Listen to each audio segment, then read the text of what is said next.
Assalamualaikum students. Today we will continue with our third episode of the chapter acid-base salt. In this part we will learn about classification of acid and base. How many types of acids are there and base are there? How they are classified? They are classified according to their power. What is the power of it? Whether they are strong acid or whether they are weak acid. Weak base, weak acid, weak strong base. So सब are category. Strong is and weak acid, base and alkali. See, what is written? Acid and base are classified into strong and weak, that on the basis of extent to which they dissociate in their aqueous solution. What the meaning of this? Dissociate का मतलब क्या होता है बेटा? कि मैंने पहले lecture में बताया था, dissociate मतलब ब्रेकअप हो जाना, ब्रेकअप हो जाना। HCl है हमारा, HCl है। पानी वाटर मॉलिक्यूल क्या करेगा? इसको अलग कर देते हैं, H प्लस और Cl को अलग कर देगा। तो जो एसिड या जो बेस, अब बेस में क्या रहेगा? ऐसा रहेगा NaOH, तो वाटर मॉलिक्यूल क्या रहेगा? Na प्लस OH माइनस कर देगा। तो जो एसिड में पूरा का पूरा एसिड क्या होता है, या उसके जो मॉलिक्यूल है डाइसोसिएट हो गया, ब्रेकअप हो गया, पूरे क्या हो गया? ब्रेकअप हो गए, तो वो स्ट्रॉन्ग एसिड कहलाएगा। जो बेस में पूरे के पूरे मॉलिक्यूल क्या हो गए? सेपरेट हो गए, OH बहुत ज्यादा मिल रहा है, उसको क्या बोलेंगे? स्ट्रॉन्ग बेस बोलेंगे। अब जो मॉलिक्यूल में है ना, सपोज यहाँ पे 100 मॉलिक्यूल है HCl का, 100 में से 50 हुआ, 50 नहीं हुआ, तो उसको बोलेंगे भाई वो उतना स्ट्रॉन्ग नहीं है। 30, 70 क्या हुआ? नहीं हुआ डाइसोसिएट, और 30 डाइसोसिएट हुआ, तो बोलेंगे भाई वो वीक एसिड है। सेम एज बेस में भी 100 में से 100 मॉलिक्यूल है NaOH का या जो भी बेस का, तो 100 में से अगर 95 हो गया डाइसोसिएट, बोलेंगे बहुत स्ट्रॉन्ग बेस है। अगर क्या हुआ? सिर्फ 20 डाइसोसिएट हुआ और 80 डाइसोसिएट नहीं हुआ, तो बोलेंगे वो वीक बेस है। हो इट क्लियर टू यू? तो यहां पे भी देखिए पीपीटी में क्या दिया हुआ है। तो ये किस में डाइसोसिएट होना चाहिए? पानी का बताया था, डाइलेक्ट्रिक कांस्टेंट प्रॉपर्टी है, जो डाइसोसिएट हो जाता है, तो कितना डाइसोसिएट हो रहा है वो इंपॉर्टेंट है। एसिड को वर्क करने के लिए कितना डाइसोसिएट हो रहा है वो इंपॉर्टेंट है। अगर पानी नहीं है तो एसिड और बेस काम नहीं करेगा। तो on dissolving water strong acid dissociate almost completely, वो क्या होता है? अलग हो जाता है ना, H प्लस आयन और OH। जैसे हाइड्रोजन क्या था? H प्लस था, और Cl क्या था? आयन था, है ना। तो ये पूरा का पूरा क्या हो गया? डाइसोसिएट हो गया, अलग हो गया। तो जितना परसेंटेज H प्लस का रहेगा वो उतना ज्यादा स्ट्रॉन्ग रहेगा।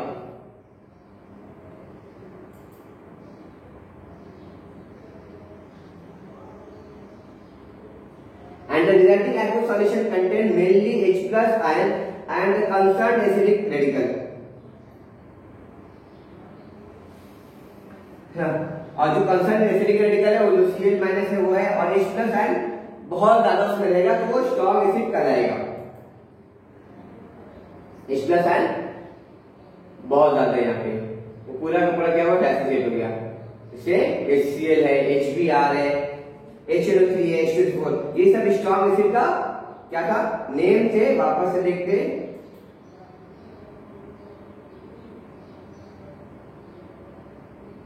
Example HCl, HCl very very strong, HNO3 और H2SO4 बहुत स्ट्रॉन्ग होता है, और HBr भी। लेकिन ये तीन बहुत ज्यादा यूज होता है, नाइट्रिक एसिड, सल्फ्यूरिक एसिड और हाइड्रोक्लोरिक एसिड, और ब्रोमिक एसिड उतना ज्यादा यूज नहीं होता है। इसका नाम बहुत ज्यादा आप केमिस्ट्री लैब में आएंगे तो आपको देखेंगे कि ये होता ही होता है केमिस्ट्री लैब में प्रेजेंट, क्योंकि रिएक्शन बहुत ज्यादा कॉमन है, सबसे ज्यादा इसकी कॉमन है HCl के। तो दे आर स्ट्रॉन्ग एसिड। अभी देखते हैं हम लोग वीक एसिड के बारे में देखते हैं। वीक एसिड किसको बोलते हैं? On dissolving water weak acid does not dissociate completely, मतलब पूरे के पूरे ब्रेकअप नहीं हो रहे, कुछ ब्रेकअप हो रहे, कुछ रिमेनिंग हो जा रहा है, तो उसको क्या बोलेंगे? वीक एसिड बोलेंगे। और जिसकी वजह से क्या है? सॉल्यूशन में कंटेंट क्या कर रहा है? H प्लस आयन, है ना। And acidic radical in proportion, तो उतना ज्यादा नहीं होता है उसमें। along with the large proportion of undiassociated molecule of the acid, undissociated molecule भी बहुत ज्यादा होता है। H+ तो होगा, जैसे H+ है, एग्जांपल है H2CO3, H2CO3 carbonic acid weak acid है, तो H+ का रहेगा और CO3 का रहेगा, कार्बोनेट का रहेगा उसमें ऐसा है, और बहुत सारा क्या रहेगा H2CO3 रहेगा वहां पे, तो वो क्या रहेगा H2CO3 अनडाइसोसिएटेड के कैटेगरी में आएगा, इसलिए वो क्या कहलाता है वीक एसिड कहलाता है। एग्जांपल देखो H2CO3 और CH3C, इसको बोलते हैं एसिटिक एसिड। नाम भी याद करने पड़ेगा, इसका तो नाम आप केमिस्ट्री में अलग कर सकते हैं, लेकिन ऐसे क्या बोलते हैं एसिटिक एसिड बोलते हैं, कॉमन नेम इसको कार्बनिक एसिड बोलते हैं, जो आपके कोल्ड ड्रिंक में कोका कोला पेप्सी में रहता है ये। यहाँ पे दिखा रही है जो बॉन्ड दिखा रहा है कि एक हाइड्रोजन एक कार्बन के साथ लगा हुआ है, दूसरा कार्बन है वो क्या हुआ ये ऑक्सीजन के साथ लगा हुआ है, दो ऑक्सीजन के साथ है, एक हाइड्रोजन के साथ है, ये बॉन्डिंग दिखा रहा है आपको।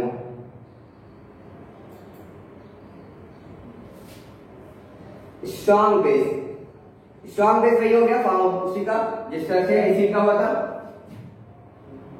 यहाँ पे ये क्या हुआ ये रॉन्ग हो गया, don't get confuse.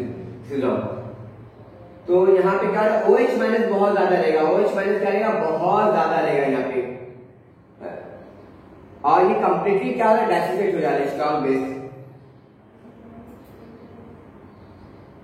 Complete dissociation हो रहा है, और क्या रहता है उसमें मेनली OH- और कंसर्न बेसिक रेडिकल। दूसरा जैसे NaCl था, NaOH था, तो Na रहेगा, Na+ और OH- रहेगा। एग्जांपल क्या है NaOH, sodium hydroxide, potassium hydroxide, calcium hydroxide, और ये सोडियम ऑक्साइड भी है, क्योंकि मेटल पार्ट में क्या करता है ये क्या करेगा पानी के साथ रिएक्शन करेगा और उसमें से H+ आयन डिराइव करेगा, वो फिर वहां पे जाके बेस हो जाएगा। ये बेसिक ऑक्साइड है, वो बाद में जब पानी के साथ रिएक्शन करता है तब वो एसिड जैसा बिहेव करता है। तो ये नाम याद रखना पड़ेगा कुछ कि कौन कौन से स्ट्रॉन्ग एसिड है और स्ट्रॉन्ग बेस है। वीक बेस में क्या होता है, वीक बेस में कि वो कंप्लीट डाइसोसिएशन नहीं होता है, कुछ सारे रह जाते हैं और कुछ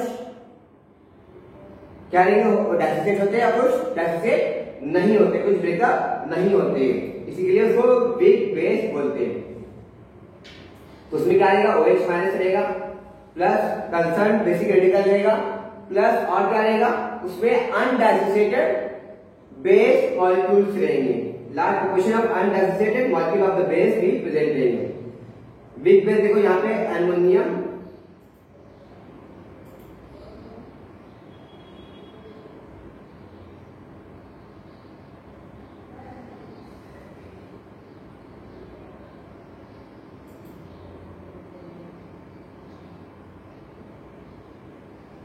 एमोनियम हाइड्रोक्साइड क्या है वीक बेस है, एमोनियम हाइड्रोक्साइड क्या है वीक बेस है, ये ज्यादा डाइसोसिएट नहीं होता है।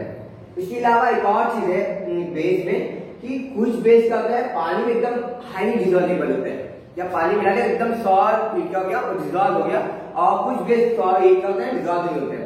तो हमारे सिलेबस में आप बी हैप्पी कि जो भी बेस है वो क्या हो रहा है वाटर में डिसॉल्व हो रहा है ना।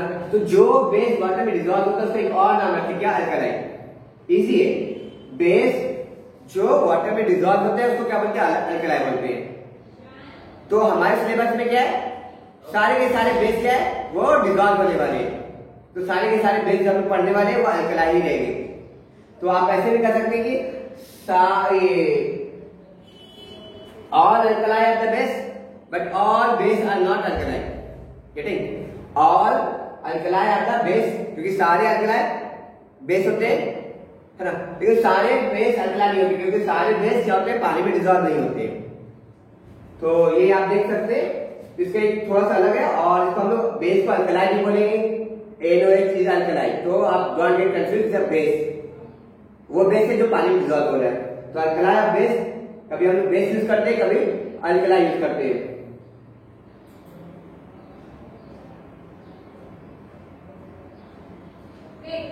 Over here it is dissolved, completely dissolved. Na separated OH is completely dissolved. This is the NaOH.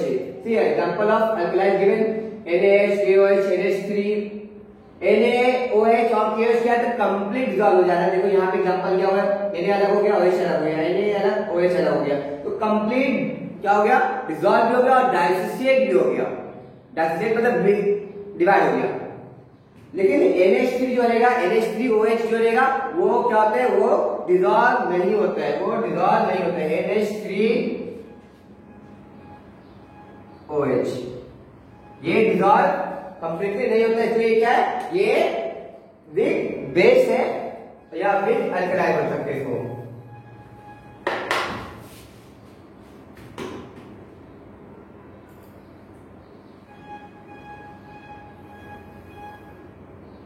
Hope you all got this.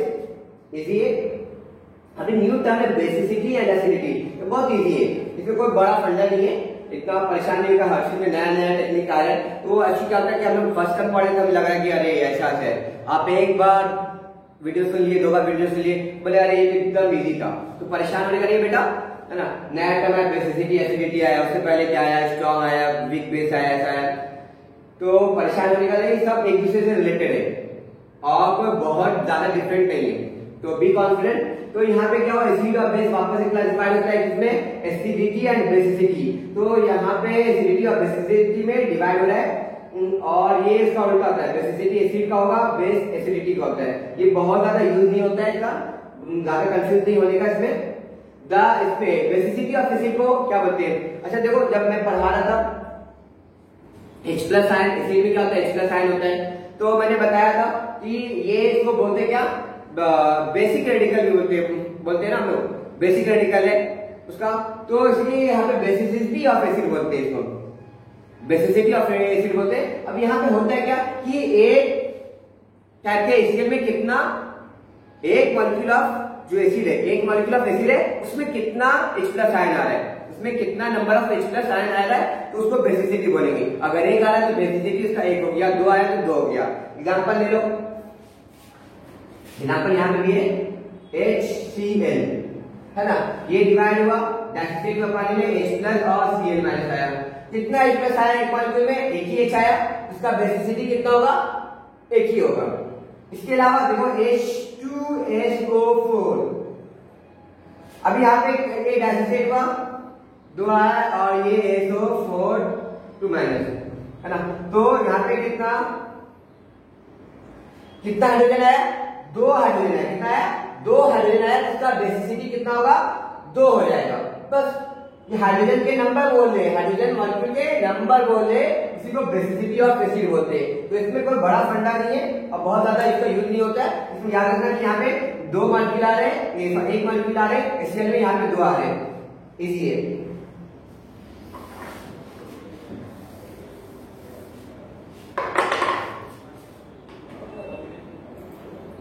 Slide में भी एग्जांपल दिया हुआ है, देख लेते हैं एक बार। एसिडिटी ऑफ बेस बता रहे हैं, एसिडिटी ऑफ बेस में नंबर ऑफ OH माइनस, वहां पे क्या था, थोड़ा सा कंफ्यूजिंग हो जाता है, अरे वो एसिडिटी बेसिसिटी ऑफ एसिड बोल रहा है यहाँ पे, तो बेसिसिटी ऑफ बोल रहा है, एसिड भी बोल रहा है, तो कंफ्यूज नहीं हो रहा है। क्यों, क्योंकि H+ आयन देख रहे हैं ना, एसिड में H+ देखती है और बेस में OH माइनस देखती है, इसी के लिए यहाँ पे एसिडिटी लिखते हैं OH की वजह से, और H+ की वजह से वहां पे एसिडिटी लिखते हैं, सॉरी बेसिसिटी लिखते हैं। तो यही है, और इसमें बहुत ज्यादा इसका यूज नहीं है ऐसा कि एकदम ये नहीं समझ में आ रहा तो ये हो जा रहा कि एकदम इजी चीज है, परेशान नहीं होने का ये सब चीज में। The number of OH minus ion obtained by the dissociation of one molecule of a base is called acidity. एक मॉलिक्यूल में कितने OH, एक मॉलिक्यूल ऑफ बेस में कितने OH माइनस आयन आ रहे हैं, कितने OH आयन आ रहे हैं, वही बता रहा है एसिडिटी आ रहा है, ये नंबर है। एसिडिटी और बेसिसिटी क्या है, नंबर है। OH माइनस आयन 1 है तो एसिडिटी 1 हो गया, 2 है तो 2 हो गया।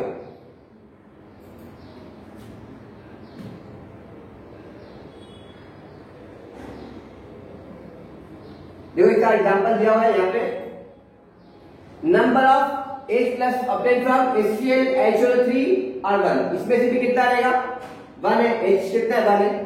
यहाँ पे देखो H2SO4 में कितना रहेगा, 2 रहेगा, और H2CO3 में कितना रहेगा, हाइड्रोजन कितना आएगा, हाइड्रोजन कैटायन 2 आएगा, तो इसका बेसिसिटी 2 हो गया, इसका भी 2 हो गया, इसका 1 हो गया, इसका 1 हो गया। अभी देखो यहाँ पे अभी हम लोग देखो और दूसरा एग्जांपल ये भी एक दिया हुआ, यहाँ पे H2BO3 दिया हुआ, ये कौन है, ये बारिश से दोनों रिपीट कर दिए यहाँ पे। और यहाँ पे सब मिस्टेक हो गई, यहाँ पे इसका लाइनिंग दे दिए, सब मिस्टेक है स्लाइड में। यहाँ पे देखो कैल्शियम हाइड्रोक्साइड, कैल्शियम हाइड्रोक्साइड में यहाँ पे OH में 2 है ना, तो मतलब OH कितना रहेगा, 2 रहेगा, तो मतलब इसका एसिडिटी ऑफ दिस बेस कितना रहेगा, 2 होगा। यहाँ पे AnOH 3 है, यहाँ पे AnOH 3 है, ये 2 लिखा हुआ बाय मिस्टेक, 3 है ये, क्योंकि एल्यूमिनियम का वैलेंसी कितना होता है, 3 होता है, तो यहाँ पे ये एक्सचेंज ऑफ वैलेंसी इसलिए 3 हो गया, कोई बड़ा फंडा नहीं है। पहले चैप्टर में मैं बताया था केमिकल फॉर्मूला में, वैलेंसी कितना 3 है, एक्सचेंज हो गया वैलेंसी 3 इधर आ गया, तो इसका OH का यहाँ पे कितना नंबर 3 है, OH 3 है, तो मतलब इसका एसिडिटी ऑफ बेस, ये बेस का एसिडिटी कितना हो गया, 3 हो गया। और यहाँ पे फेरिक हाइड्रोक्साइड है, तो यहाँ पे कितना हो गया, यहाँ पे भी 3 है। ओके, अभी एक और चीज इंपॉर्टेंट चीज बता रहा हूं मैं कि डोंट गेट कंफ्यूज कि अरे ये 3 OH माइनस दे रहा है, ये 2 ही दे रहे हैं, और NOH जो हमारा है, हमारा NaOH और KOH, ये तो एक ही देगा, ये देखो ये एक है, एक यहाँ पे एक ही देगा, तो ये स्ट्रॉन्ग होना चाहिए, ये दोनों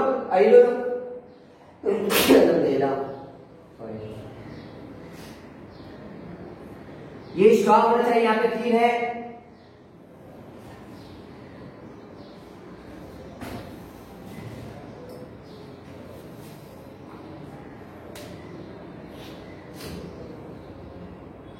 यहाँ पे 3 है, यहाँ पे भी 3 OH मिलेगा, यहाँ पे एक है, तो ये स्ट्रॉन्ग ये होना चाहिए, ये तो वीक होना चाहिए, नहीं ऐसा नहीं है। मैंने strong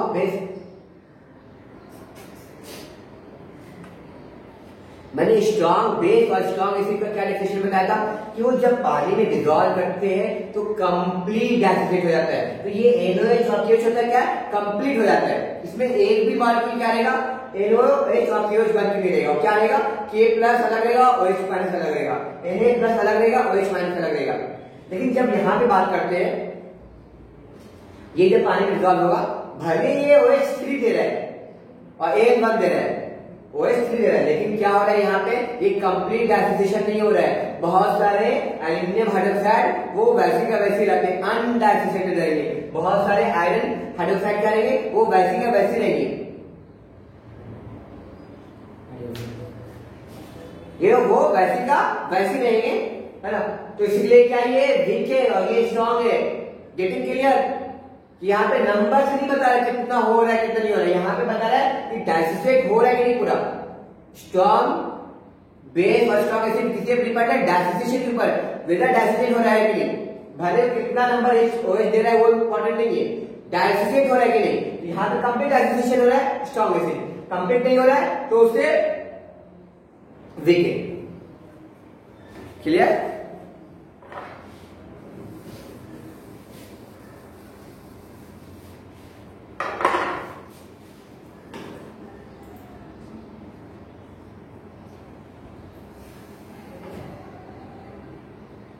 Hope you all understood. These all are very easy बेटा, आप इसको पढ़ोगे तो समझ में आएगा, 2-3 बार वीडियो सुनो, फिर बाद में एक बार एटलीस्ट एक बुक पढ़ेंगे, टेक्स्ट बुक, तो आपको क्लियर हो जाएगा, फिर बाद में उससे क्वेश्चन से सॉल्व करने का आपको।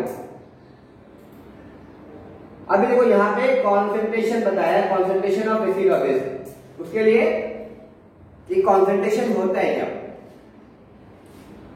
तो उसके लिए एग्जाम्पल हम लोग देखते हैं, थोड़ा एक्सपेरिमेंट करते हैं कि तो हमने क्या किया, एक लेमन लिया, उसको 2 पार्ट में इक्वल पार्ट में डिवाइड किया, ये लेमन था उसको 2 इक्वल पार्ट में डिवाइड कर दिए, है ना, दोनों बराबर है, 20 से काटे। अभी क्या कर रहे हैं हम लोग, अभी 2 ग्लास लिए, एक ग्लास में मैं क्या किया, 20 ml वाटर डाला है, एक में 10 ml वाटर डाला, 10 ml है उसमें 20 है बड़े ग्लास में ना। अब वो जो था हमारा था लेमन, वो लेमन जो है ना इसमें एक्सक्यूज कर दिया, पूरा का पूरा इसमें, और पूरा का पूरा इसमें एक्सक्यूज कर दिया ना, पूरा लेमन का जूस इसमें डाल दिया, एक आधा लेमन था और आधा जो बचा था इसमें डाल दिया। अभी मैं क्या कर रहा हूँ, टेस्ट करूंगा, तो आप बताओ कौन सा ज्यादा सॉल्ट लगेगा, कौन सा ज्यादा खट्टा लगेगा? ये वाला ना, ये वाला। गेस करो। दोनों लेमन बराबर का, लेकिन इसमें पानी 10 ml है और इसमें पानी क्या है 20 ml है, तो हमें ये ज्यादा सॉल्ट लगेगा, ये कम सॉल्ट लगेगा, क्योंकि पानी इसमें क्या है, कम है और इसमें पानी ज्यादा है ना।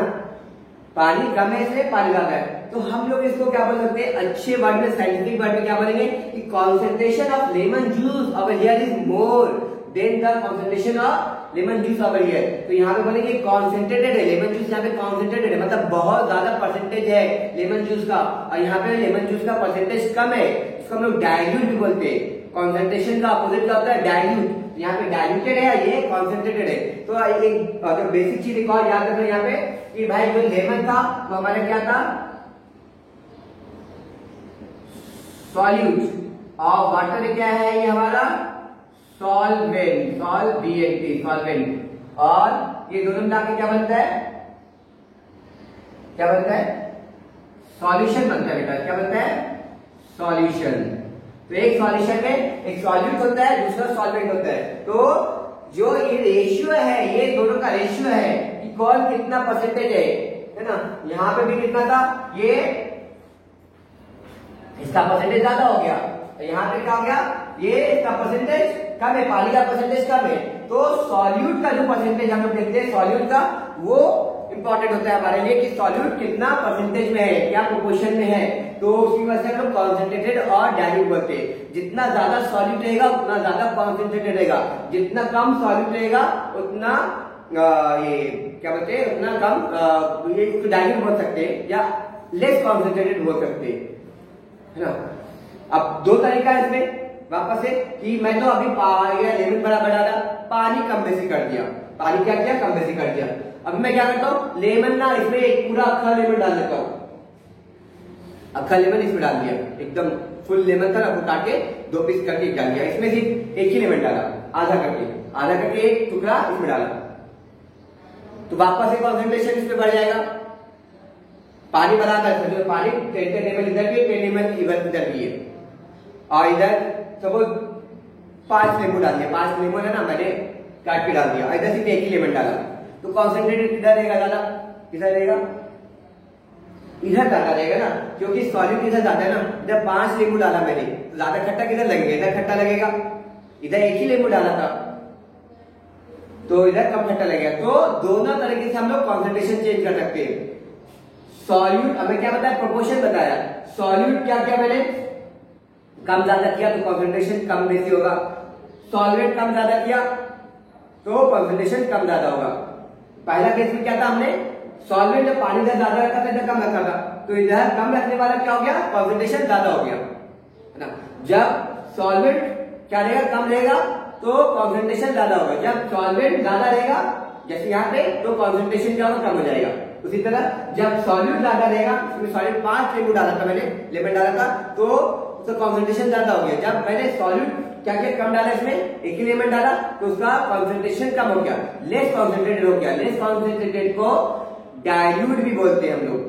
Hope it's clear.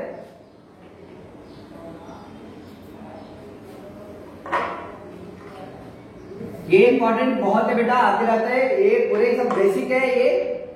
तो दो the quantity of lemon juice is same in both the solution, the amount of water is different. First case बताया वाटर का अमाउंट डिफरेंट था, इसकी वजह से क्या हो रहा है,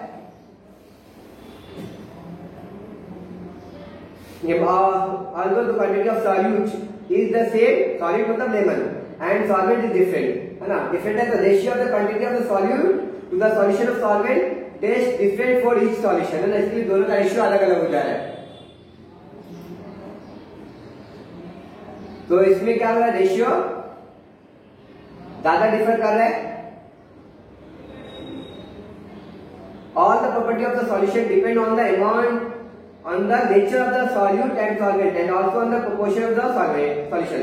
तो मैं बताया नेचर के ऊपर भी डिपेंड है, वो HCl बहुत ज्यादा ये क्या होता है, डेसिलेट हो जाता है, और ये कार्बनिक एसिड डेसिलेट नहीं होता है, तो इसके ऊपर डिपेंड है एसिड का प्रॉपर्टी या बेस का प्रॉपर्टी कि भाई कितना पावरफुल है, स्ट्रॉन्ग है कि बेरिक है। प्लस किसके ऊपर डिपेंड है कि भाई कॉन्सेंट्रेटेड है कि डाइल्यूटेड, कॉन्सेंट्रेटेड है कि डाइल्यूट, ये दोनों के ऊपर डिपेंड होगा कि कॉन्सेंट्रेटेड है, डाइल्यूट है, या स्ट्रॉन्ग है या वीक है। तो ये प्रॉपर्टी पे डिपेंड होता है। केमिकल रिएक्शन भी, कुछ केमिकल रिएक्शन क्या कॉन्सेंट्रेटेड में होते हैं, कुछ केमिकल रिएक्शन डाइल्यूट में होते हैं। आप क्या होता है, एसिड है ना, एसिड लिए और उसके बाद HCl लिए, सब लिए, और गलती से कॉन्सेंट्रेटेड आपके बदन पे गिर गया तो बहुत ही नुकसान पहुंचाएगा।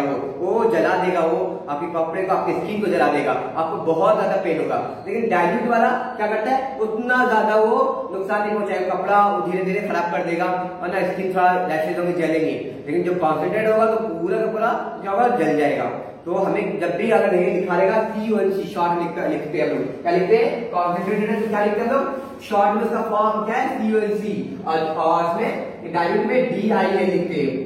याद रखना, अगर किसी एसिड या बेस मालूम है कि भाई ये एसिड और बेस है और ये कॉन्सेंट्रेट लिखा हुआ है, उसको हाथ नहीं डालने का। टीचर को let the teacher to suffer, है ना, हम लोग सफर हुए तो चलेगा, हाँ आप लोग हाथ नहीं डालना, क्योंकि आप लोग अभी हैंडल नहीं कर सकते। बाद में मैच्योर हो गए तो इंशाल्लाह करेंगे ना। तो आप बोल रहे टीचर को, टीचर आप कर लो, कॉन्सेंट्रेटेड है टीचर, ये डाइल्यूट था, तो उसको थोड़ा आपको अगर परमिशन थे, टीचर की परमिशन से कर सकते हैं। लेकिन केमिस्ट्री में केमिकल से खेलना वेरी वेरी रिस्की।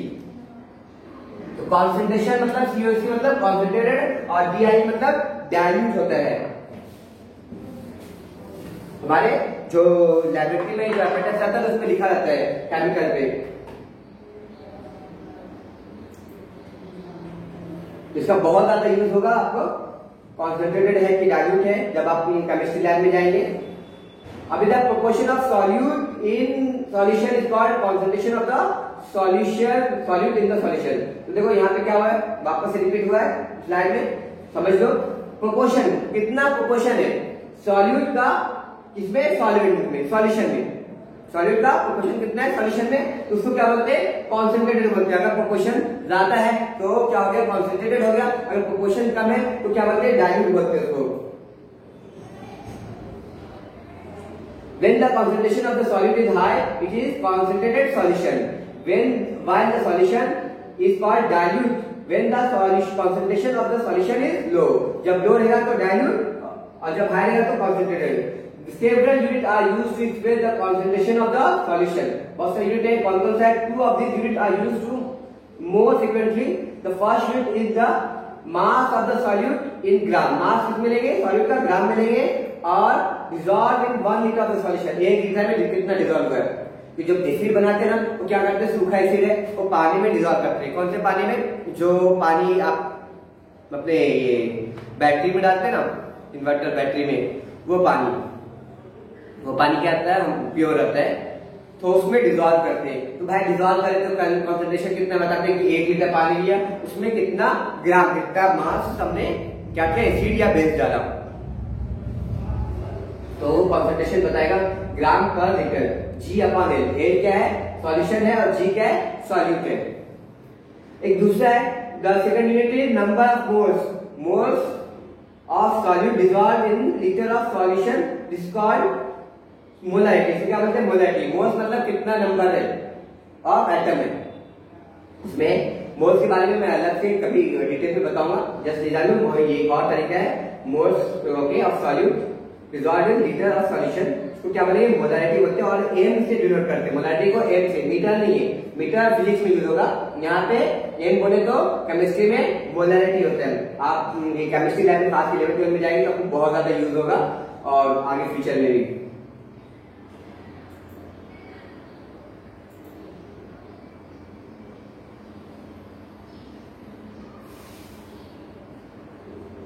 तो मोलैरिटी के बारे में मैंने बताया कि मोल्स के बारे में मैं और आगे कभी अलग से एक वीडियो बनाऊंगा इंशाल्लाह, उसमें इंशाल्लाह डिटेल में बताऊंगा, क्योंकि इंपॉर्टेंट है आगे जाके जो केमिस्ट्री ले रहे 11 में, साइंस ले रहे।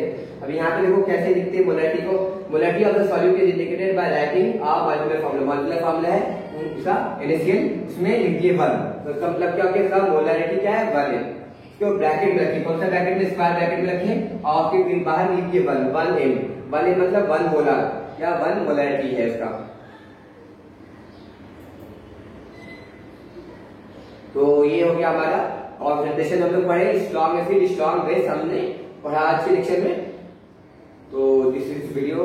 next time inshallah we will go to pH.